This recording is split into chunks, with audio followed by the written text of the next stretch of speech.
Енді қайырлы күн, баршаңызға бүгінгі жиынға қош келіпсіздер. Енді мана таныстырып отырмын, Орал қаласынан, есімім Берік. Жалпы осы бизнеске шақырған осы акционер болуға мүмкіндік берген бірінші Алла деп айтам, екінші осы Азамат мырза мен Назен ханымға рахмет айтам.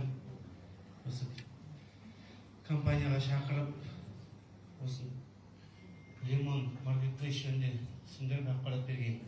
Енді біріншіден басында сенген жоқпыз, қарсы болдық осыған тіркелуге.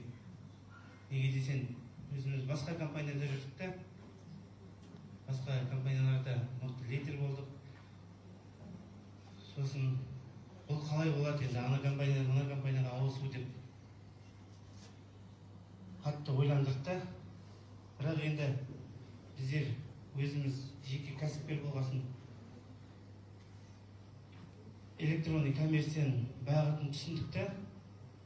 Назен айтқан осындай электронный коммерция бұл сетевой бизнес емес, осындай жаңа жүйе дегесін, соны қабылдап, уже біздер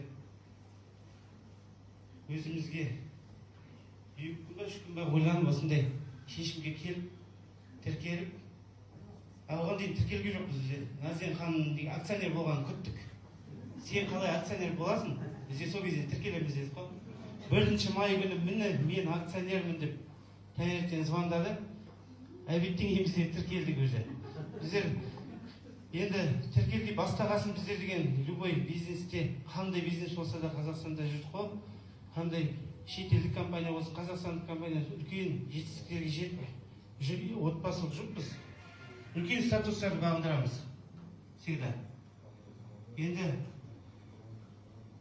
традиционный бизнес болғасын өзімізде енді салыстырмалы түрде бұл бизнесті жеңіл қабылдадық та, өзімізге тиімді жағын енді анализ жасаймыз ғой, любой нәрсе анализ жасап, тиімді жағы енді әр нәрседе клиент іздеу ғой. Магазин жеке кәсіпте де клиент өзінің клиенттерін болады, постоянно потребительдер. Сол сияқты бұл жерде де енді клиентский база жинау керек деп, соны түсініп, клиентский базамен Алла қаласа осындай жетістіктерге жетеміз, 49% дивиденд аламыз деп, сондай мүмкіндікті білдік те, возможностьті соны пайдаланып, осындай әрекет қылып жұмыс жасап кеттік. Қонақтар, барлықтарыңызда енді дұрыс жерге келдіңіз. Өйткені компаний очень много, информации очень много, я понимаю, потому что среди нас есть русскоязычные, да, адамдар бар сияқты, да? Орыс тілде айта берейін ба, қалай болады, как вам удобно? Қазақша айта берейін, да, хорошо. Енді қараңыз, ең бастысы бұл жерде біздерге не керек? Біз бұл жерге келген кезде жаңа Берік мырза айтып кетті. Жеке кәсібіміз бар, шүкір, да. Басқа компанияда үлкен 4 жұлдыз директор ашып, прям бүйтіп жанып жатқан кезде Назен звондайды, ой маған, Майра, осылай, бұл басқа жоба, бұл сет емес деп. Басқа түсінген жоқпыз. Одан кейін бұл кісі акционер ашқаннан кейін бәрін тастадық. Неге? Өйткені сол компания бізге бұндай табысты бермейді. Бүткіл компанияда, мейлі сетевая компания болсын, мейлі жеке кәсіп болсын, қайда жүрсеңіз де біздер не үшін жүреміз? Табыс табу үшін, балаларымыздың болашағы үшін жүреміз, иә? Қайда жүрсек те. Бұл жерде ең бастысы біздер жаңа ақша жоқтықтан келген жоқпыз. Соны айтқым келеді, иә? Әр адам әртүрлі бағытпен келеді ғой. Ақша шүкір бар. Сейтта күніне жаңағы $100 мен пассив алсам, бұл кісі $25 пассив алып отырды. Яғни 2-3 миллион айға кіргізіп отырдық, және жеке кәсіптен түсіп отырды. Бұл жерге біз келдік, тек қана миллион емес, миллиардтарды бағындыру үшін. Өйткені бұл, жаңа айтып кетті Берік мырза, электронная коммерция. Ешқандай электронная коммерция, Пентруду болсын, да, Вайлбруш болсын, олар өшкен жоқ. Да, сетевой компания біреу келіп, біреу кетіп жатыр, иә? Бұл жерде масштабқа шығатын әлемдік деңгейдегі жоба. Біз үшін, именно СНГ үшін ол алғашқы жоба. Сол үшін біреу түсіну мүмкін, біреу түсінбес. Сондықтан да айтамыз, адамдар,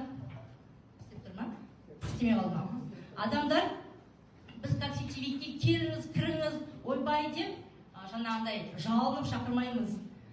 Информация береміз, келген адам өзінің болашағы үшін келеді. Өйткені бұл жерде активация нету, білесіздер, ақша салым жоқ, бір рет қана продукция алдыңыз, партнер болдыңыз, ары қарай екі бағыт таңдайсыз да, өзіңіз білесіздер, отыруыңызға болады, партнер болып сізге президент айтқан шығар, біледі ғой халық. Болмаса акционер болып, күнделікті дивиденд алып отыруға болады, иә? Ол бір. Екіншіден, бұл жерде мен айтқым келгені, келмейін деген адамды біз айтамыз, не заставляем, почему? Потому что они будут нашими клиентами. Бұл жерде клиент болуға да выгодно. Сол үшін адам келіп партнер болмайтын, біз ссылка жіберіп, ол адамнан табыс табамыз. Енді тек қана 15 мың адам ғана Қазақстанға беріп тұр, сол адамның арасында сіздер болу керексіздер. Егер жаңағыдай дұрыстап түсінген болсаңыздар. Енді бана акционер болу деп жатыр қой, біреуге оңай, біреуге қиын, бірақ та енді әр жетістіктің артында білесіздер не бар екен, ол жолы оңай емес, ауызбен айтқан менде.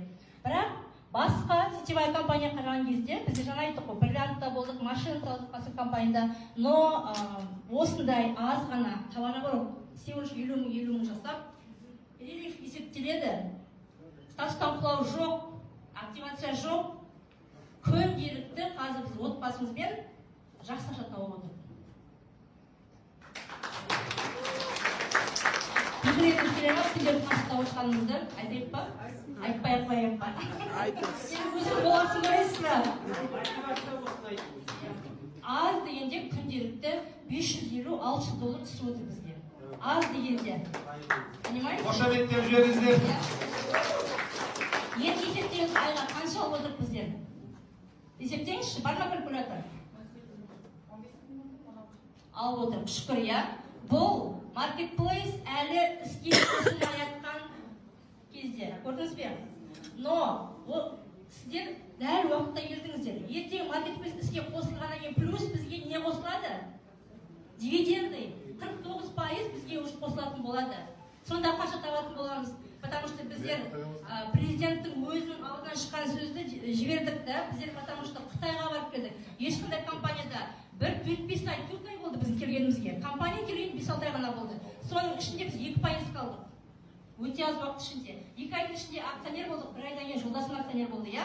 Одан кейін біздер Қырғызстанға бардық. Ыстықкөлге деп алып келдік. От компании, за счет компании все.